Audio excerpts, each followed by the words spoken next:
4வது பக்கத்துல விமானத்துல திமுக கவுன்சிலர் விமானத்துல போறார். இண்டிகாவுடைய ஏர்ஹோஸ்டஸ் கையை பிடித்து ஒரு வாரத்திற்கு முன்பு பிடிச்சு இழுத்து மடியில் உட்கார வச்சு முத்தம் கொடுக்க போறார். அந்த ஏர்ஹோஸ்டஸ் விமானம் தரை இறங்கிய பிறகு போலீஸ் கம்ப்ளைண்ட் கொடுத்து திமுக கவுன்சிலர் தூக்கி உள்ள வச்சிருக்கிறார். திமுகவை கவுன்சிலருடைய பேர் பிரபாகர். திமுகவை பொறுத்தவரை கீழே இருக்கக்கூடிய நிலத்தில் இருக்கக்கூடிய சகோதரிகள் மீதும் தப்பான முறையில் கை வைக்கிறோம்.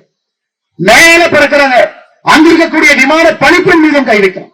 ஒரு பக்கம் இந்த தவறுக்கு காரணம் திராவிட முன்னேற்ற கழகத்துடைய தொண்டர்களே முன்னாடி வந்து தப்பு பண்றாங்க. 2வது முதலமைச்சரை பொறுத்தவரை தமிழகத்திற்கு ஒரு டிஜிபி போடலைங்க. செப்டம்பர் 1ஆம் தேதி 7 மாசத்துக்கு முன்னாடி தமிழகத்தினுடைய பொறுப்பு டிஜிபியாக வெங்கட்ராமன் பொறுப்பெடுத்தார். பொறுப்பு டிஜிபி இல்ல, பொறுப்பு டிஜிபி.